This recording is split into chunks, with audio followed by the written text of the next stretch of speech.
Metaverse video கேமில் 16 வயது சிறுமி ஒருவர் கூட்டு பாலியல் வன்கொடுமைக்கு உள்ளான சம்பவம் அதிர்ச்சியை ஏற்படுத்தியுள்ளது. அது குறித்து ஒரு தொகுப்பை தற்போது பார்க்கலாம்.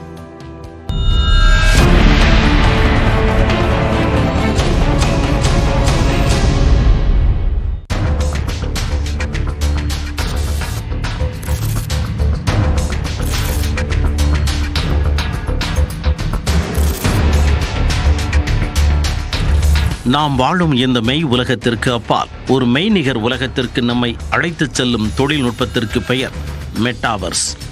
தற்போது அதிக அளவில் பயன்படுத்தப்படும் செயற்கை நுண்ணறிவும் மெய்நிகர் தொழில்நுட்பமும் கலந்ததே மெட்டாவர்ஸ் உலகம்.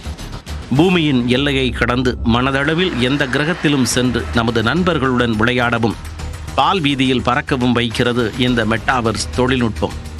இதன் மூலம் இறந்து போன பெற்றோரை உருவாக்கி அவர்கள் முன்னிலையில் அண்மையில் திருமணம் செய்தனர் தர்மபுரி தம்பதியினர்.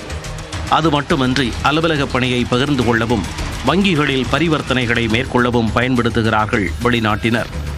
இனிவரும் நாட்களில் இந்த மெட்டாவர்ஸ் தொழில்நுட்பம் நம்மை பெருமளவு ஆக்கிரமிக்கும் என்று கூறப்படும் நிலையில் அதில் சில ஆபத்துகளும் இருக்கிறது என்பதை நிரூபித்துள்ளது லண்டன் சிறுமிக்கு நேர்ந்த இந்த கொடூரம்.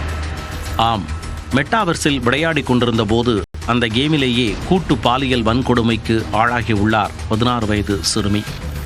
விர்ச்சுவல் ரியாலிட்டி அனுபவத்திற்கு வழக்கமாக பயன்படுத்தும் உபகரணங்களை அணிந்த பின்னர் மெட்டாவர்ஸில் உலவி உள்ளது சிறுமியின் மெய்நிகர் வடிவமான அவதார். அப்போது அதே அவதார் உருவங்களில் குறுக்கிட்ட சில இளைஞர்கள் சிறுமியின் அவதாரை பாலியல் வன்கொடுமை செய்துள்ளனர்.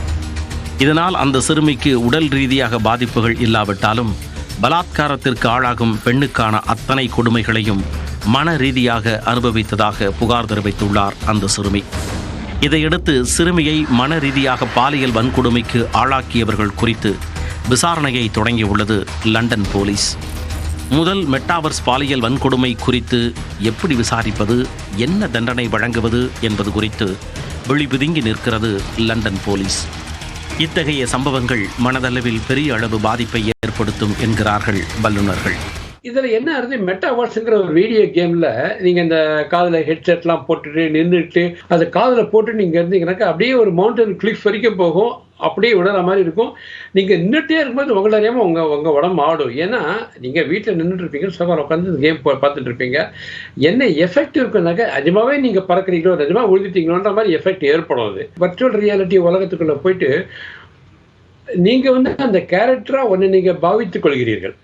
அப்போது ரேப் பண்ணும்பொழுது உங்களையே யாரும் ரேப் பண்ணுற மாதிரி ஒரு இது வரும்.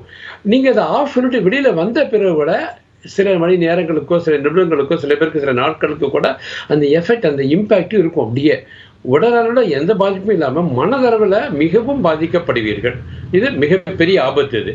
இது போன்ற குற்றங்களை நிரூபிப்பது மிகவும் கடினம் என்றாலும் நிஜ பாலியல் வன்கொடுமைக்கு நிகரான தண்டனைகளை பெற்றுத்தர முடியும் என்றும் கூறுகிறார்கள் வல்லுநர்கள். இருப்பினும் விர்ச்சுவல் ரியாலிட்டி உலகை கண்காணிக்கவும் பயனர்களின் பாதுகாப்பை உறுதிப்படுத்தவும் புதிய சட்டங்களோடு அதிநவீன தொழில்நுட்பங்களும் தேவை என்ற விழிப்புணர்வை ஏற்படுத்தி இருக்கின்றன இதுபோன்ற குற்றங்கள். நியூஸ் 18 தமிழ்நாடு தொலைக்காட்சி செய்திகளுக்காக பெரிய பத்மநாபன்.